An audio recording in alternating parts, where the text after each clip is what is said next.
தாவேக தலைவர் விஜயிடம் ஜனவரி 19ஆம் தேதி மீண்டும் டெல்லியில் சிபிஐ விசாரணை நடைபெற இருப்பதாக தெரிவிக்கப்பட்டிருக்கிறது. கூடுதல் விவரங்களை செய்தியாளர் சரவணன் வழங்க கேட்கலாம். சரவணன், வணக்கம். விவரங்களை சொல்லுங்க. கரூர் கூட்ட நெரிசல் வழக்கு தொடர்பாக விஜயிடம் நேற்றைய தினம் 7 மணி நேரம் சிபிஐ விசாரணை நடத்தியது. டெல்லியில் இருக்கக்கூடிய சிபிஐ அலுவலகத்தில் விஜய் நேரடியாக ஆஜராகி இருந்தார்.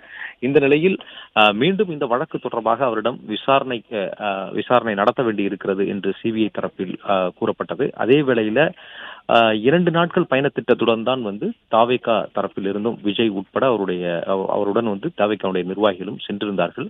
ஆனால் பொங்கல் பண்டிகை, அதனைத் தொடர்ந்து அவருடைய கட்சியினுடைய முக்கியமான முடிவுகள் எடுக்கக்கூடிய சில ஆலோசனை கூட்டம், இது போன்ற காரணங்களை சொல்லி அவர்கள் இந்த பொங்கல் பண்டிகை முடிந்த பிறகு மீண்டும் ஒரு நாள் விசாரணைக்கு ஆஜராவதாக அவர்கள் கேட்டிருந்ததாகவும், அதன் அடிப்படையில் தற்பொழுது மீண்டும் 19ஆம் தேதி விஜய்க்கு நேரில் ஆஜராவதற்கு சம்மன் அனுப்பப்பட்டிருப்பதாக தகவல் வெளியாகி இருக்கிறது. சிபிஐ வட்டார தகவல்கள் இதை உறுதிப்படுத்துகின்றன. ஏற்கனவே ஒரு 7 மணி நேரம் விசாரணை நடத்தப்பட்டது. நேற்றைய தினம் விஜயிடம் 7 மணி நேரம் விசாரணை நடத்தப்பட்டது. அவர்கள் தரப்புல அதாவது தாவேகா தரப்புல சொன்னது, விஜய்க்கு வழங்கியது விட்னஸ் சம்மன், அதாவது சாட்சிக்கான ஒரு சம்மன். அதன் அடிப்படையிலேயே அங்க நடந்தவற்றை, அவர் நேரில் பார்த்தவற்றை, அவர் இந்த பிரச்சார கூட்டத்திற்கு வந்த பிறகு அவர் என்ன பார்த்தார் என்பது குறித்த முழுமையான விளக்கங்களை கேட்டிருந்தார்கள். அதன்படி விளக்கங்கள் கொடுக்கப்பட்டிருக்கிறது என்று தாவேகா தரப்புல கூறியிருந்தார்கள்.